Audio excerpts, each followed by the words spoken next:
Aloha, I'm Lyla Berg, and we're here at the University of Hawaii Richardson Law School, ready to converse with the people who inform, inspire, and influence our daily lives. Thank you for joining us on Island Focus.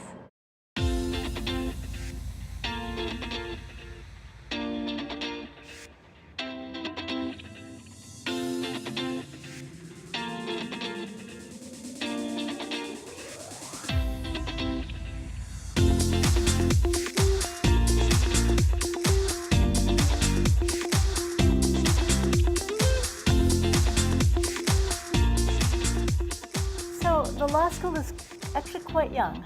Started in '73, moved up from the quarry in the early '80s.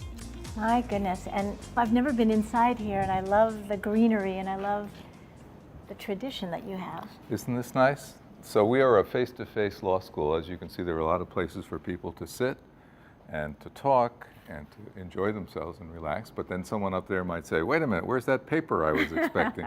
So we get to know each other very well.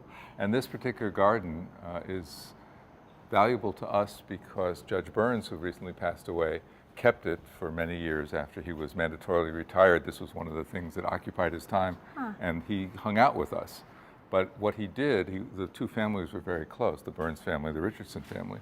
He took some of the tea leaves from C.J. Richardson's memorial, which was held here in our moot courtroom, planted them, and then paid particular attention to keeping that legacy going. And that's so fitting for law, which isn't something old and solid. It is something living and changing. I have a friend who talked about the wrong metaphor for law is the common one, which is a rock or a foundation. He said a coral reef is much better and particularly apt for Hawaii because it has structure, it's living, and it's beautiful.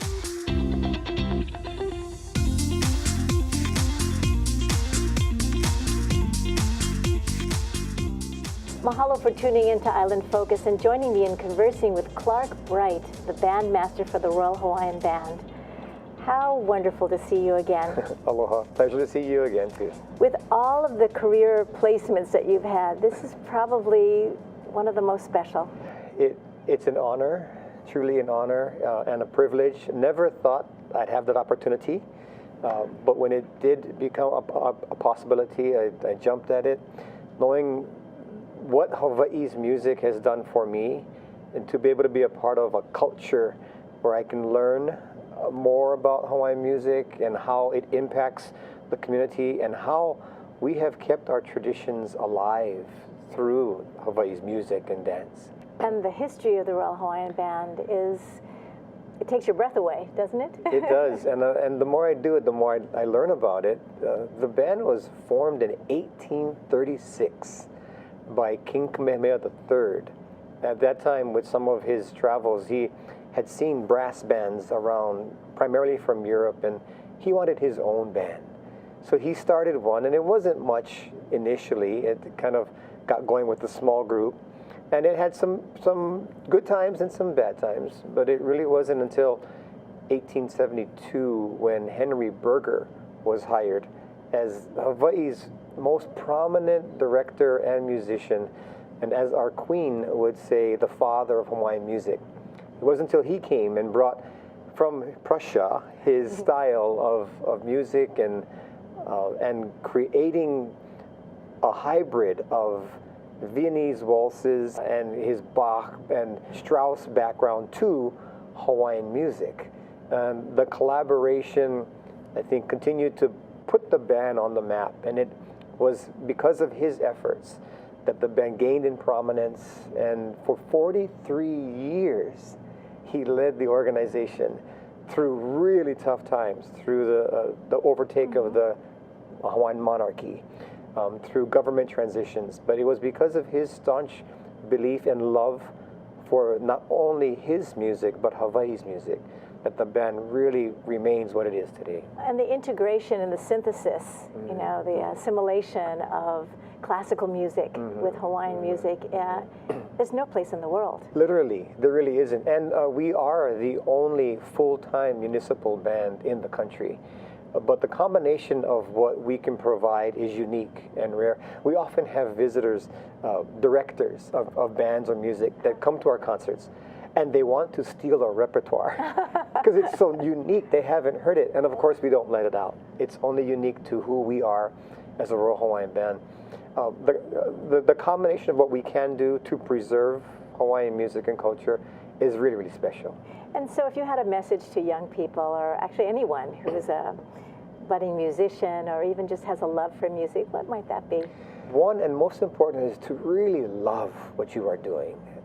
If you want to aspire to something, you have to love what it is that you're doing. You know, I grew up in a family of music. My dad has done some work in the arts. Amazing. Ron Bright was amazing for all of us. I am grateful that I was his son, and I was born and raised in music. He never forced it on us, but because I was exposed to it, I ended up loving it. And that struck an interest to pursue the discipline and the work ethic and the practice on constantly trying to improve your art form. And not because you want to be good, but because you love it, and you maybe have something that has been given to you to share with others. I think if you really love what you're doing and work as hard as you can, things will come to you. Your gift will make a place for you. Well, you certainly are sharing your gifts with all of us, and we're very grateful. Thank you for joining us. Oh, thank you very much. It's an honor to be here. We've been conversing with Clarke Bright, headmaster of the Royal Hawaiian Band. Thank you.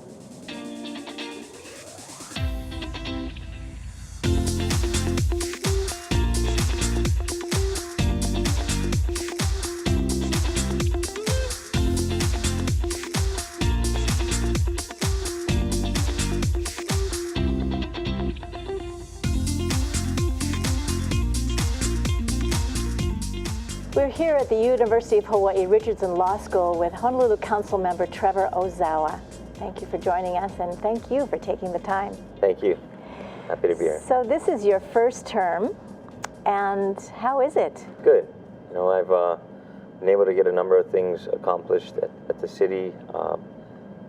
Have a long list of things still to do, and it's been really great. Coming from your background, you know, it must be quite challenging working with people that you don't know, you know, that definitely don't always agree with you. The greatest challenge at the City Council is basically working your way through the process of getting bills passed. And once they're passed, getting whatever it is to be implemented through the administration.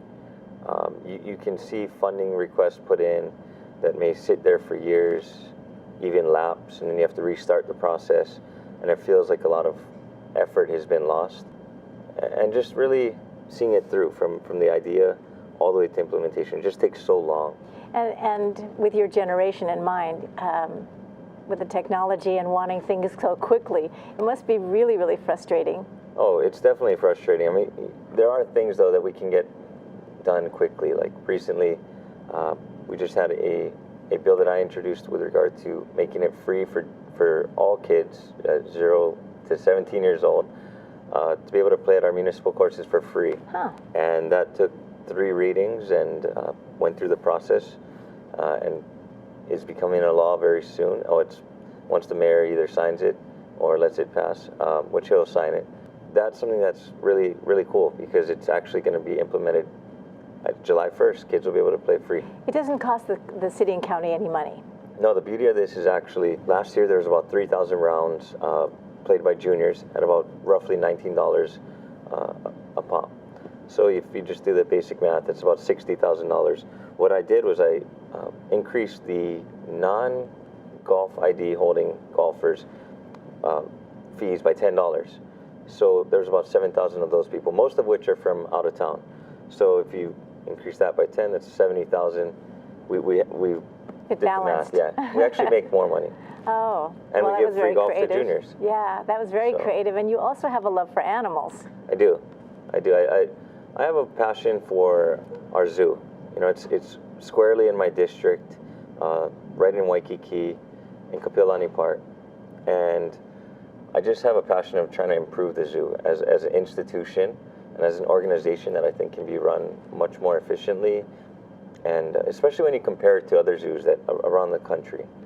And so I'm really looking forward to continuing to change the culture of the zoo in every which way that I can do it from my city council seat. I had a zoo working group that I created before we lost accreditation even, and in anticipation that if we did, we'd be prepared to get it back on track. I've been passionate about this for a while. I think that we need to move in the direction of a public-private partnership at the zoo, and it works in other cities, even big union cities like New York City, Seattle. There's a formula to make it work. And your 3-year-old and the forthcoming daughter that you have will certainly appreciate being able to look at the zoo and feel comfortable there. Definitely, they'll be able to have an interesting experience there, learn more about the animals, and more than anything, we want to display from the city side, a zoo that's actually worthwhile and competitive with other zoos across the country. We have so many tourists that come to the zoo from Waikiki, and it would be great to provide them something that's very Hawaiian at heart there in Waikiki, and at the same time provide some educational tools for our local keiki as well. I will look forward to seeing a renovated new zoo, and I really thank you for your efforts. All the children and the visitors will as well. Thank you for joining us today and giving us a glimpse of what it's like to be in your first term. Thank you. We've been chatting with Honolulu Councilmember Trevor Ozawa here at the UH Law School.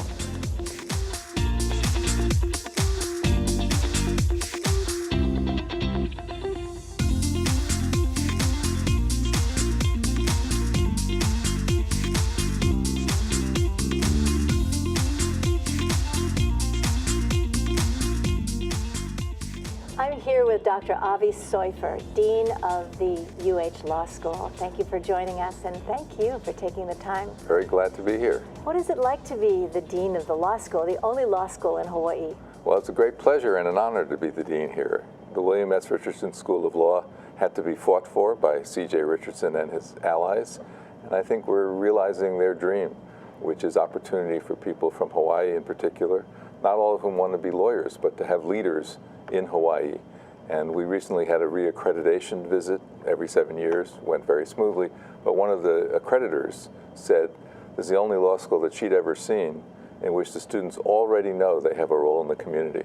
So I think that sets us apart, the ways in which we connect directly and serve the community, which is what CJ and his allies envisioned. Whenever I think of CJ, I get the chills because he was such a dear man.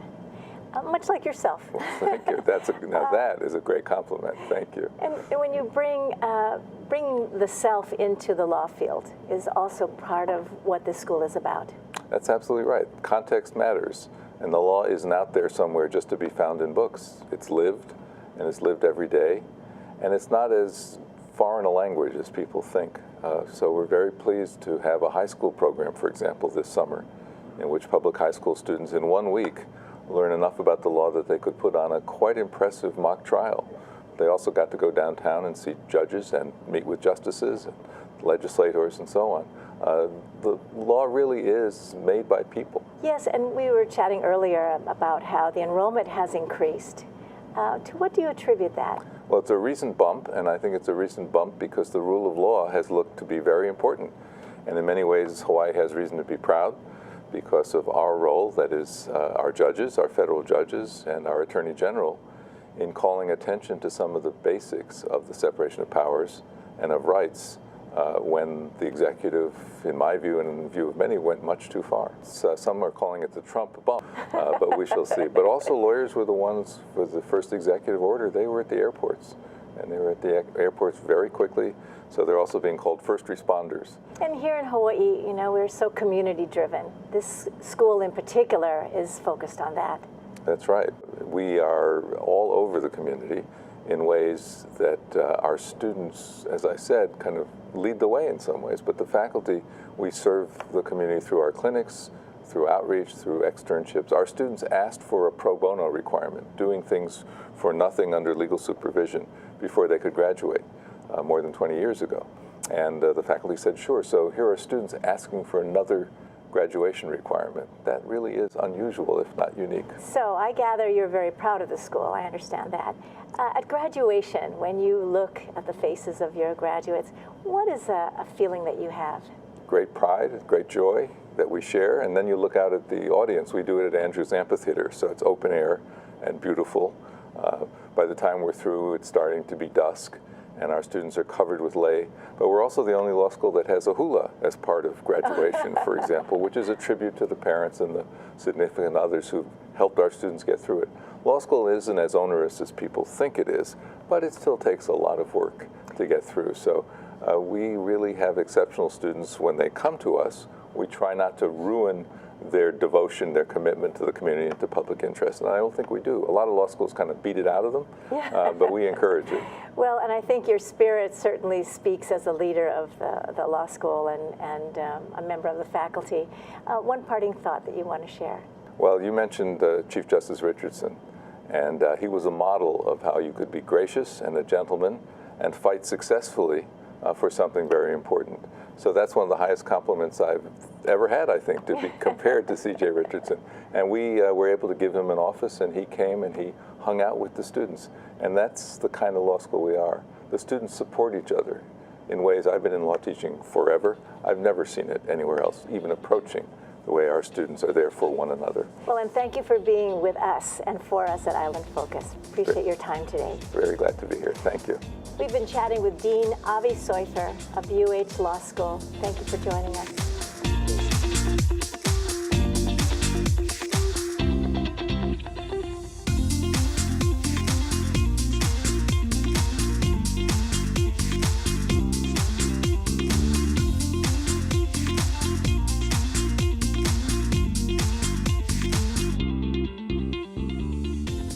Thank you for joining me in my conversation with Suzanne Case, who is the director of the DLNR.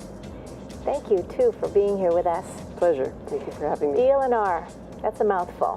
It is, and it's even more of a mouthful when you say the whole name of it, which is the State of Hawaii Department of Land and Natural Resources. And you come with a very large background. I had 28 years in conservation with the Nature Conservancy, both from the legal side and the management side. So it's actually a great background for doing this kind of a job. But it's a step up. It's a really important job for the state of Hawaii. We're really responsible for the public trust resources of Hawaii. So that's our forests, our streams, our reefs, historic and cultural resources, regulation, enforcement, state parks.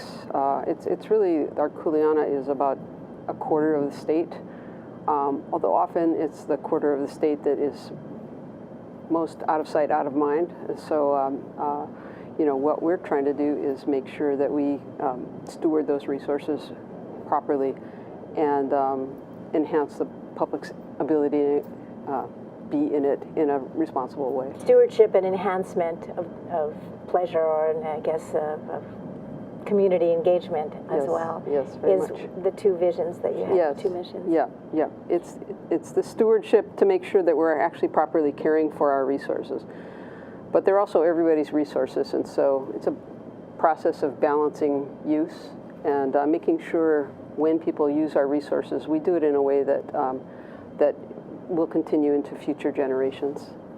And it must be quite challenging sometimes, because even the concept of beach access, like our issues that are going along in Port Locke or Waimanalo or in Maui, the public has the right to go to the ocean or be in the ocean, and yet there is private land ownership involved. And how do you personally reconcile, coming from a conservation background,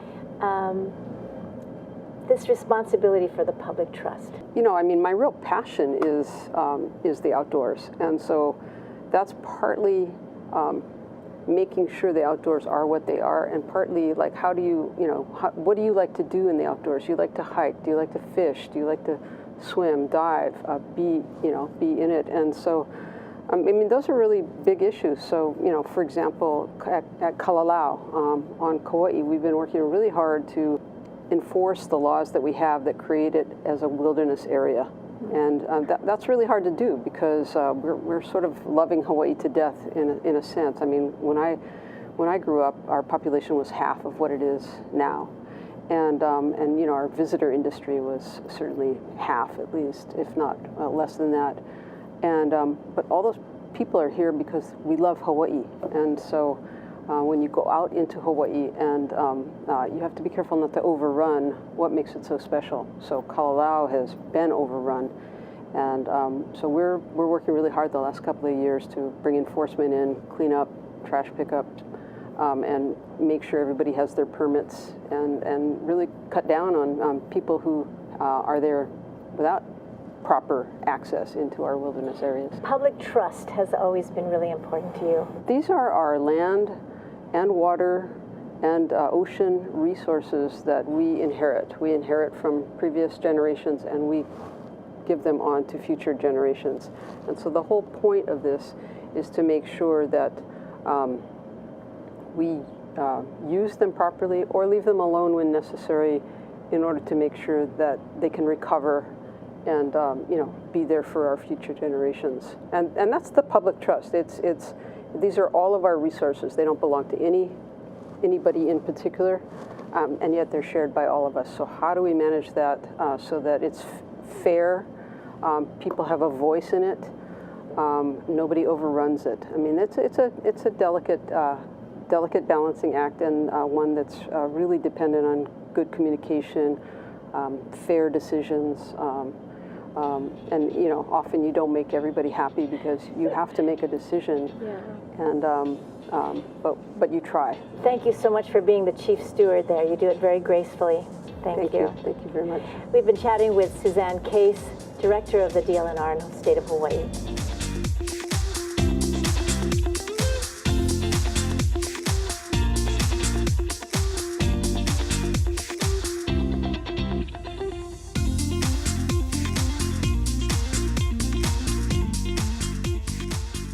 Thank you very much for hosting us today at our show. This place is very special to you. It is. I love being at the William S. Richardson School of Law Library. And first, I want to welcome you for joining us today. So what you see here is really the mastermind of our library director, Vicki Shimshak. Last year in summertime, 2016, we renovated the library and pretty much flipped it. And her goal with the renovation was to make the different collections a little bit more accessible to our patrons, as well as to make it more of a Hawaii sense of place, to have more of a welcoming aura about it. And so she took care to pick out the different color schemes that you'll see throughout the library. And these little corners, like CJ's Corner. CJ's Corner. This was done a few years ago, and the law school students actually had a contest to name it. So they named it CJ's Corner after our Chief Justice, William S. Richardson. You have artwork collected from Hotel Blaisdell. We do, we do. It's our anchor. It's one of the first pieces of work that we got for the library. The original library director actually was happening to be driving down Fort Street Mall when the Hotel Blaisdell was renovating, and they were going to be giving it away. So he said, well, hey, I have a truck. Can I go ahead and take it for the law library? And they said, sure. So it's really three big pieces of artwork. We have Diamond Head behind us. We have another piece that shows an ocean scene and the Waianae Coast. So it's really beautiful. It's really wonderful to be in such a space that welcomes all of us. Thank you.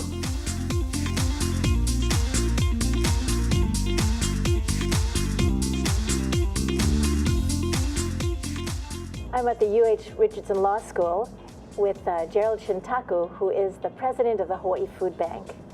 Thank you for joining us. Aloha, Lyla. Thank you for having me. I haven't seen you in a while, and you've done a transition in your career. Absolutely. I've been with the Hawaii Food Bank now for about 18 months.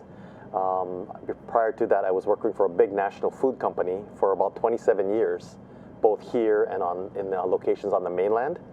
I got a chance to retire in 2015. And being that I was on the board at the food bank, and the president at the time wanted to slow down a little bit and retire, he asked me if I would join the staff and be the new president.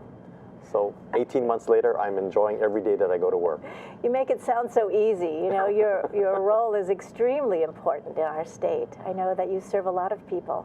Yeah, we serve about 287,000 people on an annual basis just here in the state of Hawaii. You know, and the food bank doesn't do it alone. We work with about 200 member agencies, and we work closely with the other food banks on the neighbor islands.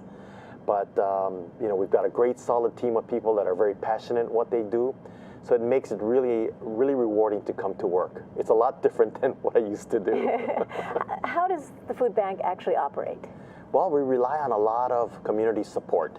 We have a lot of local wholesalers, distributors, supermarkets that will donate product to us on a daily basis. Some of the local farms donate pallets and pallets of product to us, as well as monetary donations from some of the larger companies in town, various foundations, and individuals like you and I. In fact, one of the biggest areas of support that we do get are from individuals in our community that actually just want to donate money to us. So once you get the product and you have the funds to buy more things, how does one even become a recipient? Oh, that's a very good question. Yeah, in our location at Mapunapuna, and we also have a location on Kauai, we work with a lot of agencies. So here on Oahu, we work with about 200 agencies, and they're primarily churches. We work with IHS, Boys and Girls Clubs, and we actually deliver to the majority of them. We deliver food to them, and then they're the ones that actually do the hands-on and distribute the food to those that are hungry, those that are looking for food. So great partnerships. I mean, it speaks so naturally of who we are in Hawaii. Absolutely. We all work hand in hand to get the job done. You know, the number is still large, but I feel very confident that over time, we'll be able to really dwindle that number down. Part of the vision is to reduce the number of people who are dependent on the food bank. Yes. How would that happen? Well, there's two phases to it. I think, one of my first visions since I joined the food bank was actually to try to get better food available to the people that need it. We all kind of grew up on canned goods. Our favorite is Spam, Vienna sausage, corned beans. And there's nothing wrong with that, nothing wrong with that. But what I'm trying to do is source fresher foods.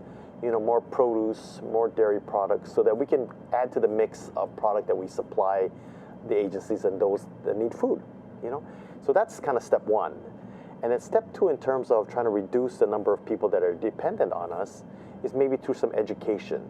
So we're actually looking through and trying to work with people like the University of Hawaii, other agencies, some healthcare providers, to see what our part could be in helping with that education part, because without the educational part of it, you're stuck in that cycle and you'll never get out of it. And we want people to get out of the cycle. So is there an income requirement to be able to go to a food bank place? Absolutely. Yeah, the different agencies, they do the critiquing for us. They'll do the evaluation, whether it's requiring the people to bring in a tax return or some kind of bill to show that they are residents of Hawaii, and to determine what level of income they have. They do all that work for us, and so we rely on that information for us to provide food.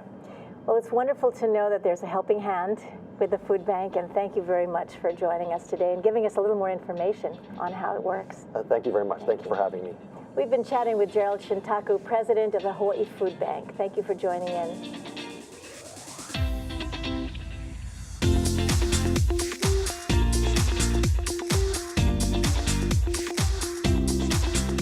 Mahalo to the University of Hawaii Richardson Law School for hosting us, and to you for tuning in to Island Focus. I'm Lyla Berg. Aloha and malama pono. Take care of each other. See you soon.